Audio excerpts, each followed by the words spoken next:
Makakalaya na si PRRD. Bakit ko nasabi? Dahil sa balita na ito. Ayan, ha? Sa Trump sanction, ayan, on ICC prosecutor have halted tribunals work, ha? Sa article na yan, ha? Sabi diyan sa article na yan. Number 1, kasi ni-research natin yan eh. Yung pagpataw ng parusa, 'di ba nung tatandaan niyo nung ano ba wait yan. Nung February 2025, nilagdaan ni Trump yung Executive Order 14203 na nagpapataw ng mga parusa laban sa ICC, particular na kay Karim Khan. Ako po. Itsura pa lang nito. Bilang tugon sa mga warrant of arrest na nilabas ng ICC laban sa mga leader ng Israel dahil sa umano'y mga krimen sa Gaza. Nagalit po si Trump niyan. So nagpasa siya nung February 2025. Epekto ng parusa, ano yung parusa na yun? Dahil sa mga parusang ito, if i-freeze ang bank account ni Khan, na wala ang kanyang access sa email at pinagbawalan ng mga empleyado ng ICC ng mamamayan ng US na pumasok sa Amerika. Mismong mamamayan ng US to na naging empleyado ng ICC. Kung saan sila'y maaring aarestuin sila. Dahil dito, ilang NGO, sabihin ng NGO, hindi hungongo yan ibig sabihin ng NGO, yung non-government organization.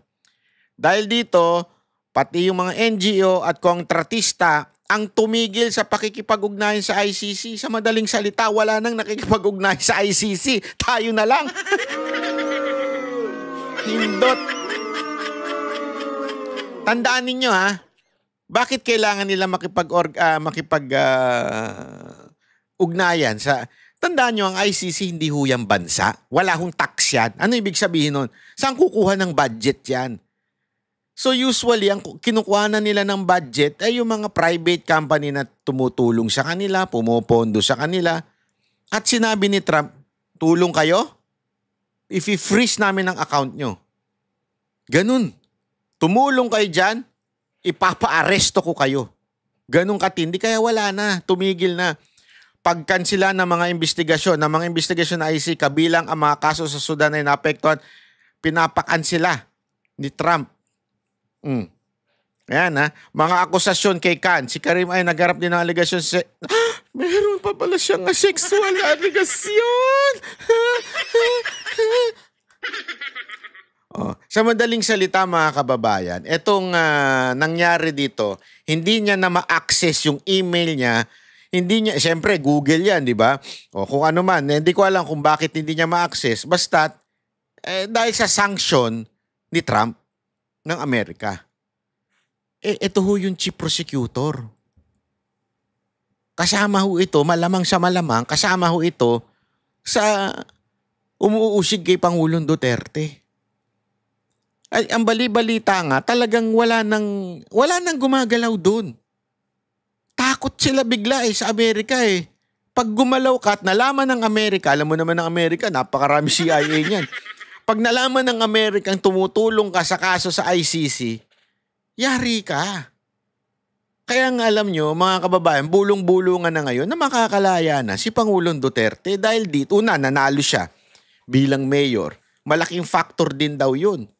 Na maaari ang gawin is work from Hague.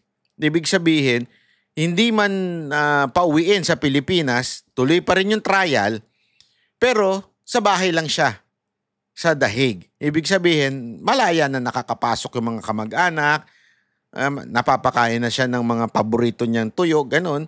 Di ba? Mga balbakwa. Hindi, makakakain na siya ng durian, ganun ba? Ibig pong sabihin mga kababayan, wala na. Alam nyo itong ICC, konti na lang ito, sasabay itong babagsak sa administrasyon. Sabay-sama sila. Babagsak, hindi ho bagsak ng ratings. Nililinaw natin hindi ho Kasabihin na naman nila, gusto ni Banat ba pabagsakin si Marcos? Hindi. Babagsak ng ratings ni Marcos, sabay-sabay sila. Pati ng ICC. Ay, nako.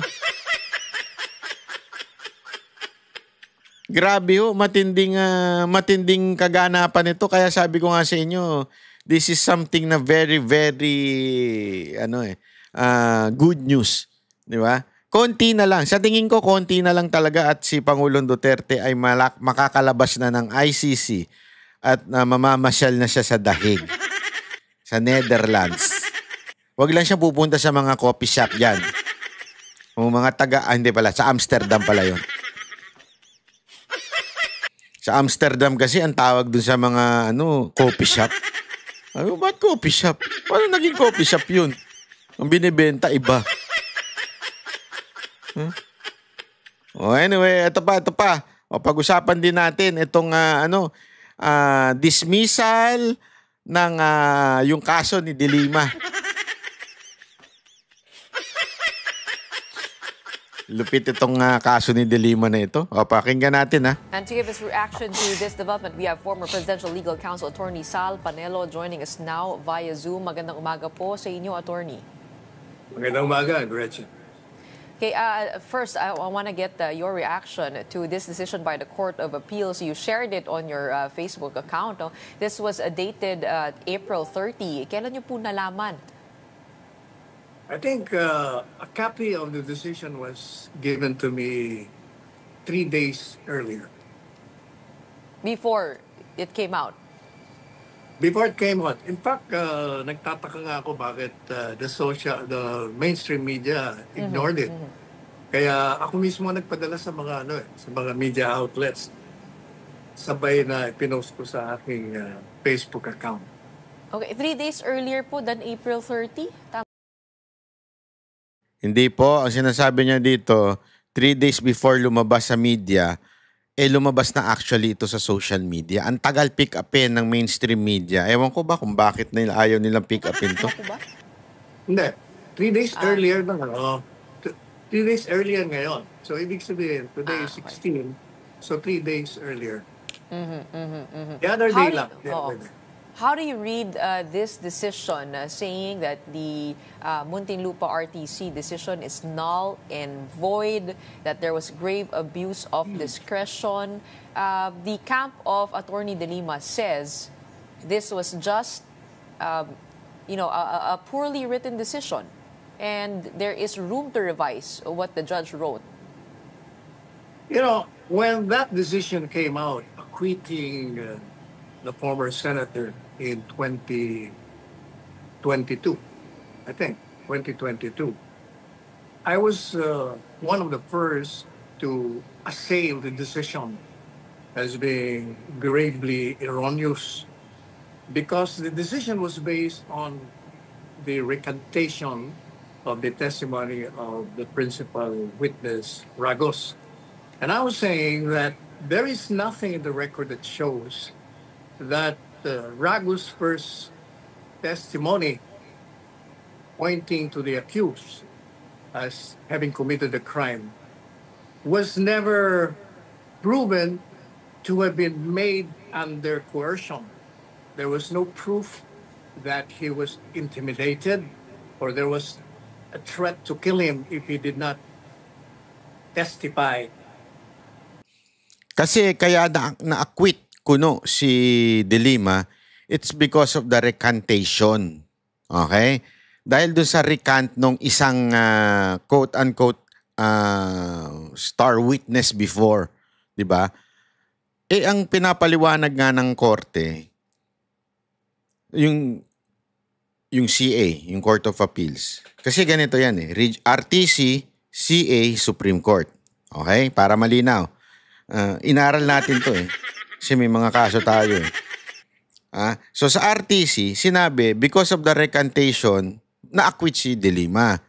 Ang problema, doon sa recantation, hindi naman dinetalye ng RTC yung recant na ginawa. Ano ba yung ni-recant that made you realize as a court na hindi siya convicted o hindi siya may kasalanan? Yun yung sinasabi ngayon ng CA, yung mas mataas na korte. Sinasabihan niya, kasi ganun po sa Pilipinas Sa Tagalog, ganitohin na lang natin etong CA, pag may ginawang hindi maayos, o sabihin na natin, merong kaduda-dudang ginawa itong RTC, yung nasa baba niya, sisitahin niya ngayon. Sandali, ano tong mga pinagsasabi mo dito? Ano tong ginagawa mo dito? Ano tong decision mo? Sandali, may problema yan. May power silang gawin yun. Tapos, pag natulunggis din sa CA, ang Supreme Court meron din sasabihin. Pwede rin sabihin ng Supreme Court, sandali, CA, bakit mo pinayagan ito? Kaya nga kahit papaano, alam mo yon, hindi ko sinasabing etong sa pangyayaring ito hindi ko sinasabing may kalokohan yung RTC. Pero sa mga generally speaking, pag may kalokohan ng RTC, mapupuna yan ng CA. Kaya ingat din sila dyan. So pag pinuna naman ng CA o kaya pinalusot din ng CA yung kalokohan ni RTC, pupunay naman sila ng Supreme Court. Bakit mo pinalusot to? Ayon sa batas ganito. Yan. So ngayon sinasabi na null and void yung decision ng RTC. Sinasabi doon, sandali, sinasabi mo dahil sa recant na walang hindi guilty si De Lima. O ipaliwanag mo ngayon kung ano yung recant na yun. Ano yung mga factors na nag-decide mo o nag-decide ka na sabihin mong hindi convicted o hindi may kasalanan o walang kasalanan si De Lima. Yun ang sinasabi ngayon ng korte. Okay? Ng CA. So, kaya nga ang mismong pagtitingnan nyo yung page, kasi nilabas ni Panelo ito Pagtitingnan nyo yung page doon, sinabi mismo ni Panelo doon, yung nilabas ng document, ay yung null and void yung decision. Okay? Hindi yan, sinasabi kasi nung iba, parang uulitin yung trial, it's another trial, kaya ang tawag dyan double jeopardy. Hindi po. Null and void. Pag sinabi mong null and void, baliwala. Hindi. Mali yan. Hindi yan tama. Parang ginaganon mo yung korte. Parang ganyan ang usapan. O, tuloy natin to. The way he did. And so I said, if that is only the basis of your decision, a recantation, then you are violating the rules on evidence. A recanted testimony has always been viewed as very weak in considering the evidence against or in favor of the accused. So sinasabi ni Panelo dito, very weak daw yung dahilan, ibig sabihin weak as an evidence, yung dahilan na nirecant yung unang sinumpaang salaysay ng witness. Yun ang yung ika nga, yung timbang. Kasi remember, ang judge, tinitimbang niyan based on evidence. Ang sinasabi ni ni Panelo, masyadong magaan o weak yung ebidensya ng pag-recant. Gets ninyo? So hindi dapat maging dahilan yun para ma-acquit o palayain si De Lima. And moreover, I said, there are evidence in the record that shows the guilt of the accused apart from the testimony of Ragos. No, yun, malinaw yun. So, even without the testimony of Ragos, yung nagtestimony na laban kay De Lima na eventually bumawi. Okay?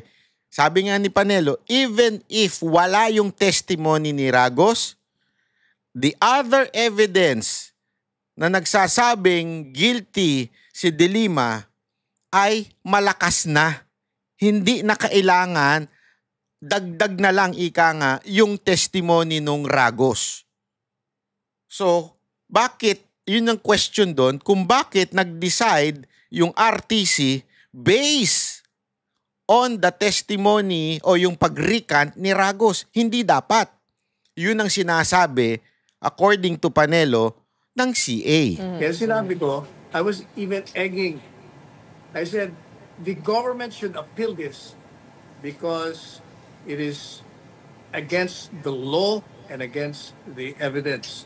In other words, kaya tama yung ginawa ng Solicitor General Maynard Guevara when he filed a petition for certiorari kasi there was an excess or lack of jurisdiction.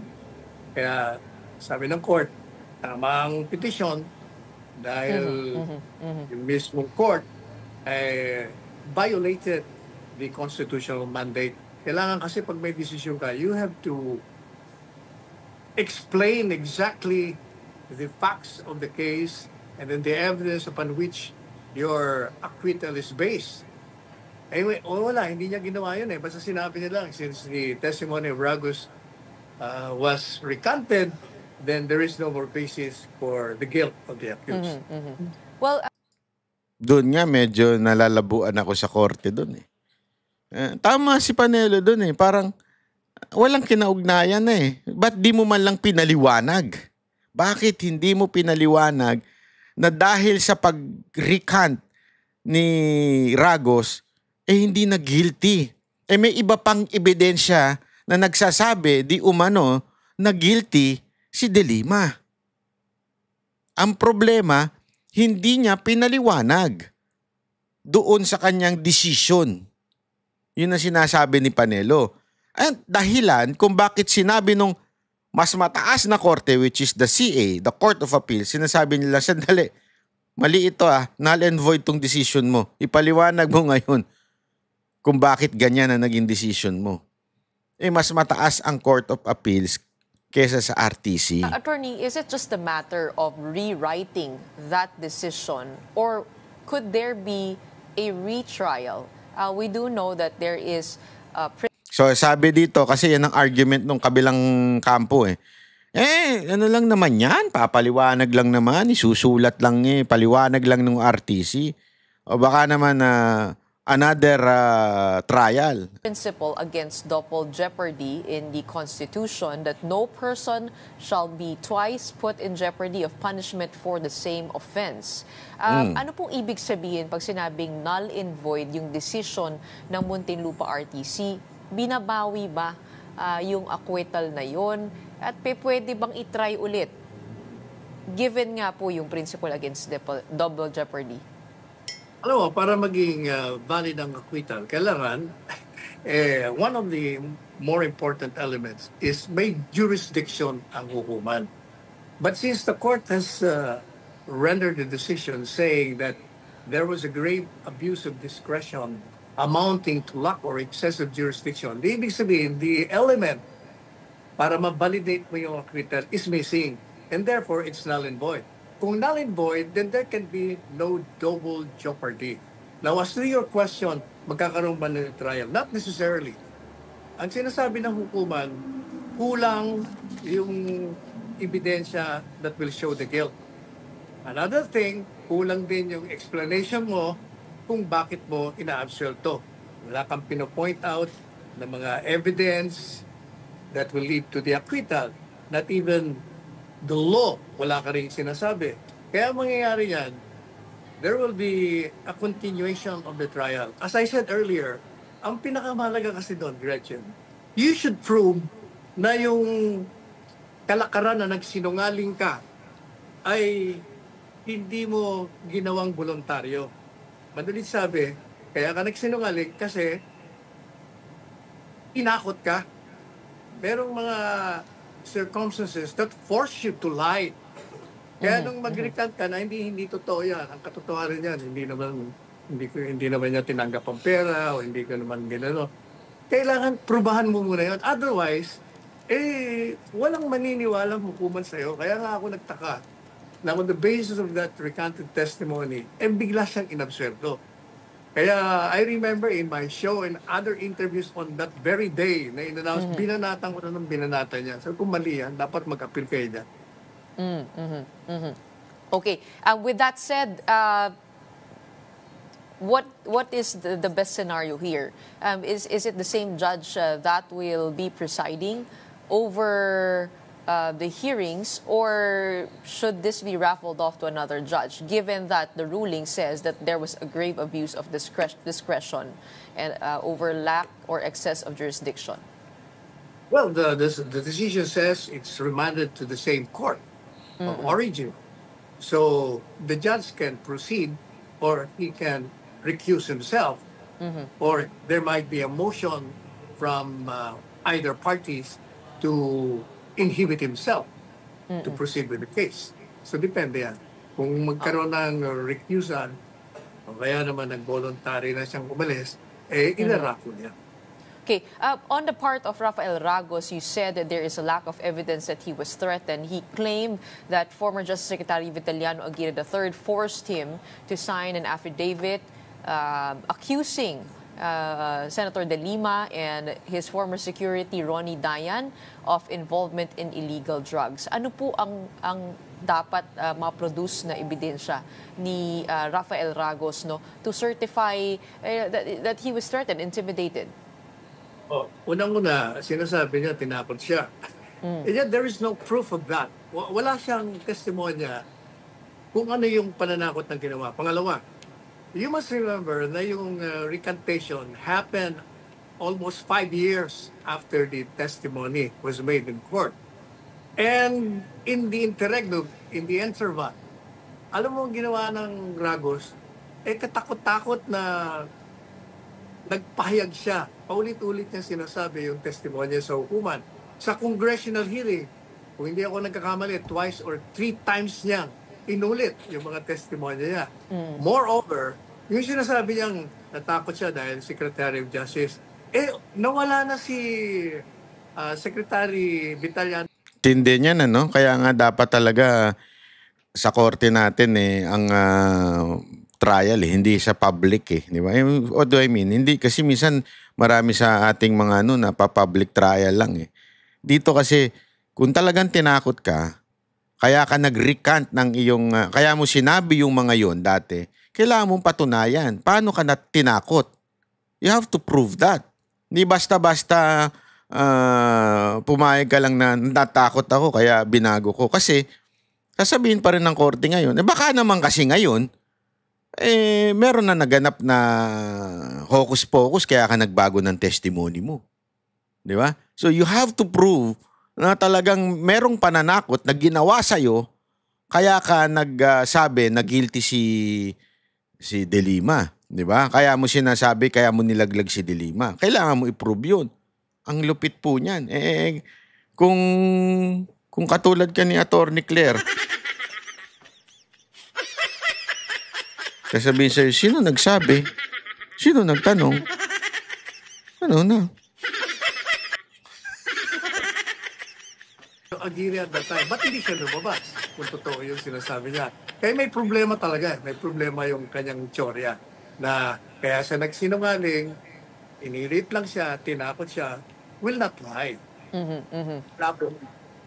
Wait, Attorney, we'll get more clarity on this from the other side of defense, from the defense of Attorney De Lima right after. Pero gusto ko lang po kayo tanungin, on another note, in another topic,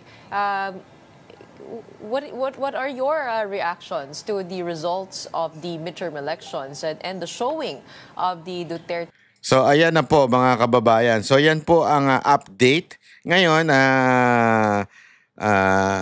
hindi ko naman po sinasabi sa inyo na agad-agad babawiin ba yung kanyang release.